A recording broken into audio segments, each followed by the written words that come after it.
गुलगुली नाम की एक मिनी सिटी थी। वहाँ धोंडू नाम का किसान पुश्तैनी जमीन के एक छोटे से टुकड़े में इलायची की खेती करता था। धोंडू के खेत के सामने एक बड़ी सी फर्टिलाइजर फैक्ट्री थी। फैक्ट्री से फर्टिलाइजर्स की काफी बदबू आती थी। एक दिन धोंडू इलायची खेत में काम कर रहा था। तभी फर्टिलाइजर फैक्ट्री मैनेजर दुबे हाथ में कुछ कागजात लेकर खेत आया। ये देखकर धोंडू चौंक गया। वाह रे धोंडू, इलायची की महक से नाक एकदम साफ हो गया। फैक्ट्री में बदबू खींच खींच कर महक ही भूल गया था। इलायची का कमाल है सर। सिटी बदबू से परेशान है और मैं अकेला अपनी इलायची जमीन के साथ मस्त रहता हूँ। बोलिए, गरीब के खेत अचानक कैसे पधारे आप? माफ करना धोंडू, फैक्ट्री की तरफ से आया हूँ, तुम्हें झटका लगेगा, लेकिन जिस जमीन पर तुम इलायची की खेती कर रहे हो वो जमीन 10 साल पहले तुम्हारे पिता ने फैक्ट्री को बेच दी थी। जरूरत नहीं थी इसलिए फैक्ट्री ने रोका नहीं, लेकिन अब फैक्ट्री को जरूरत है इसलिए फैक्ट्री जमीन मांग रही है। ये देखो कागजात। कागजात देखकर धोंडू बुरी तरह हिल गया। मैनेजर सच कह रहा था। धोंडू के पिता ने जमीन फैक्ट्री के नाम कर दी थी। मालिक ऐसा ना करे, मेरा बाप बेवड़ा था, सारी पुश्तैनी खेती खा गया। जो बचा है वो आपके सामने है। ये जमीन मेरे दिल का टुकड़ा है, ये टूटेगा तो मैं भी टूट जाऊंगा। माफ करना दोस्त, फैक्ट्री के टेक्निकल सपोर्ट के लिए रशिया से कुछ इंजीनियर्स आने वाले हैं। उनके लिए यहाँ घर बनेंगे, इसलिए 1 महीने के अंदर ये जमीन खाली कर दो। फैक्ट्री में जॉब मिल जाएगा, चिंता ना करो, चलता हूँ।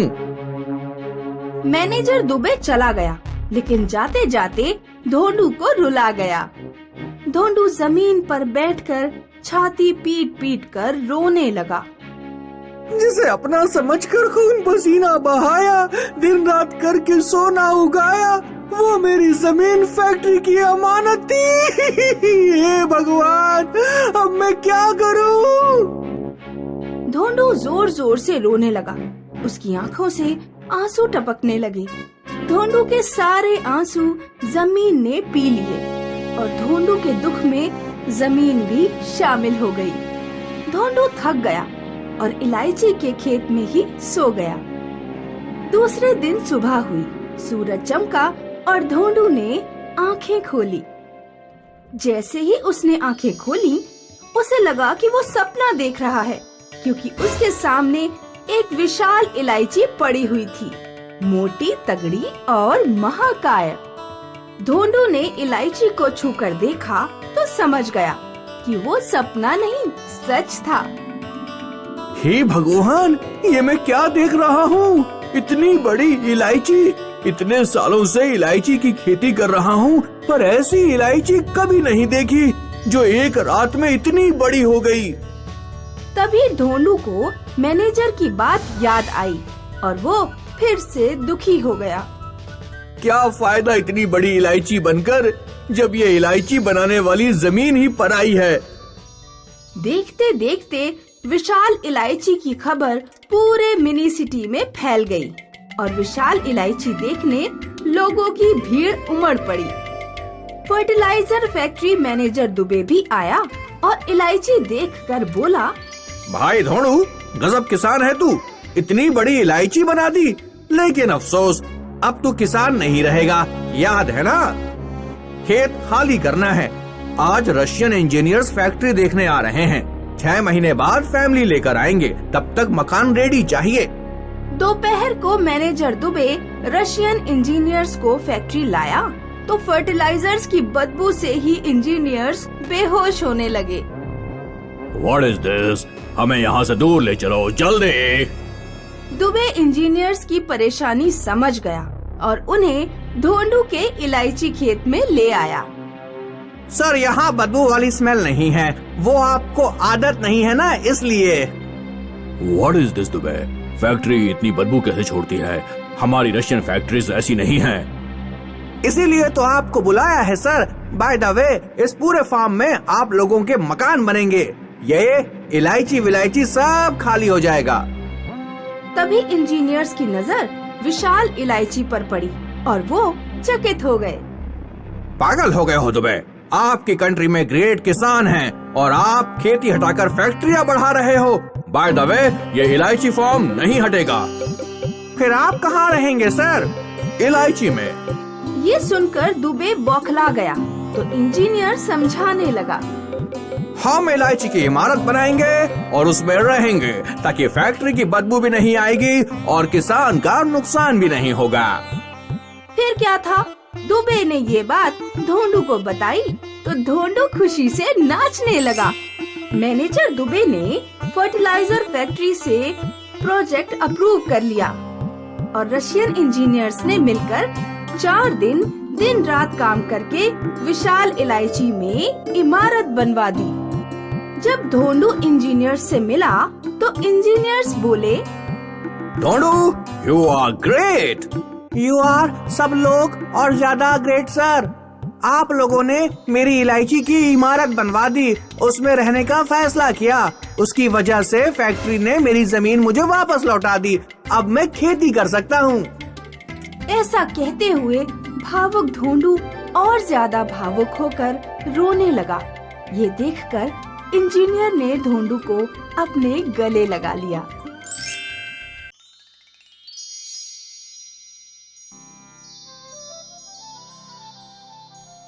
खड़गपुर नाम के गांव में ढोंडू नाम का नमूना रहता था, जो किसी की सुनता नहीं था, हमेशा अपनी मनमानी करता था और फंस जाता था।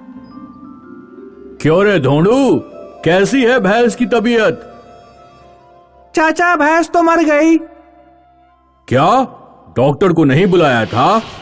डॉक्टर आता तो 200-400 का खर्चा हो जाता।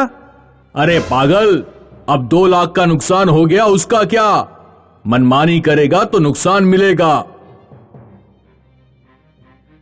गर्मियां शुरू होने वाली थीं।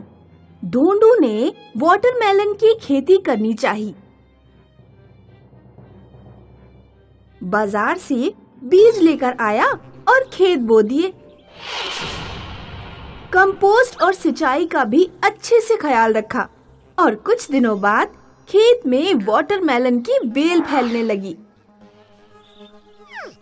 ऐसे ही कुछ दिन बीत गए। ढोंडू खेत आया तो उसने देखा एक भी बेल को फल नहीं लगा था। ये देखकर ढोंडू परेशान हो गया। बीज ही नकली था, एक भी फल नहीं आया। अब तो सारे बेल उखाड़ फेंकने होंगे।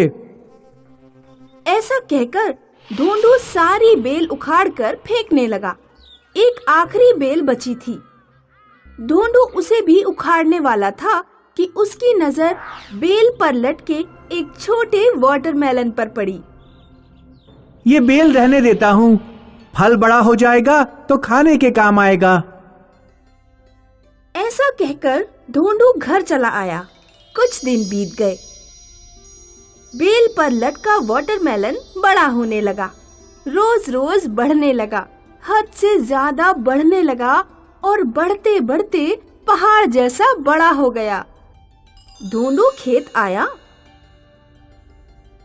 तो वाटरमेलन को देखकर उसकी आंखें फटी रह गईं।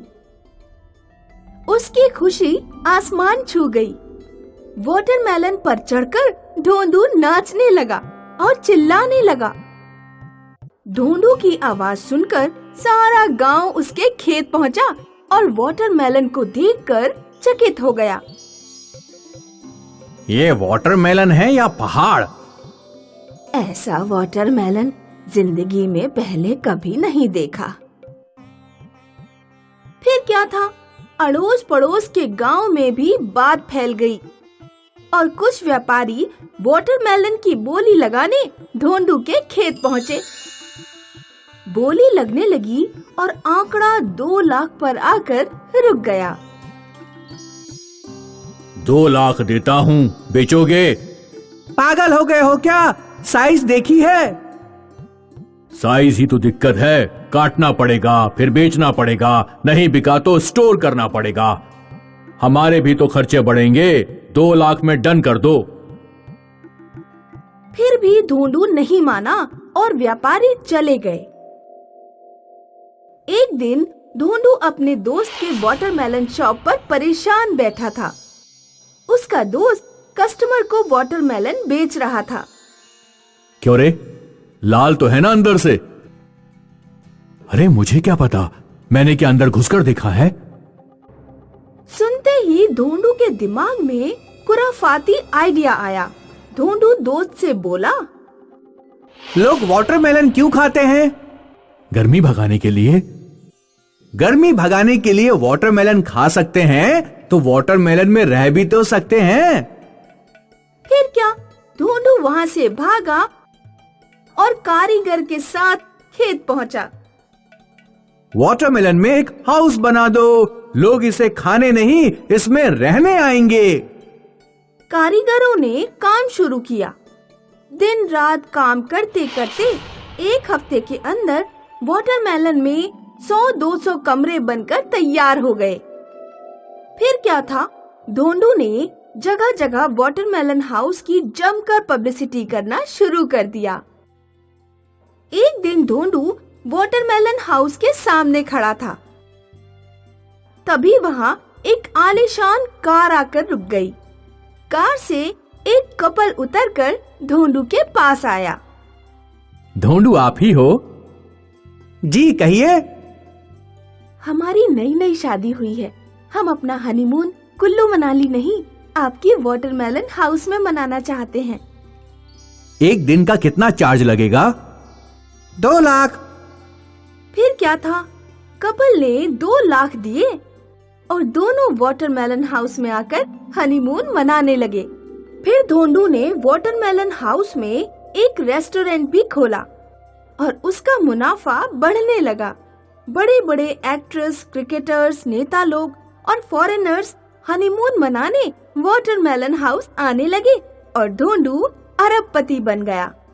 एक दिन एक म्यूजियम के कुछ लोग ढोंडू के पास आए और बोले, हम ये वाटरमेलन हाउस म्यूजियम में रखेंगे, बोलो क्या कीमत चाहते हो? मैं बेचना नहीं चाहता। बेच दो, वैसे भी बरसात में यहाँ कोई नहीं आएगा और ये पड़ा पड़ा सड़ जाएगा। हम तकनीक से इसे हजारों साल संभाल कर रखेंगे। फिर भी ढोंडू नहीं माना और जो होना था वही हुआ। गर्मियां खत्म होते ही बरसात बरसने लगी और वाटरमेलन हाउस को ताला लगाना पड़ा। अब कोई वाटरमेलन हाउस नहीं आना चाहता था। बरसात की वजह से ढोंडू भी 2 हफ्ते घर में ही कैद रहा। जैसे ही बरसात थम गई, ढोंडू खेत पहुंचा।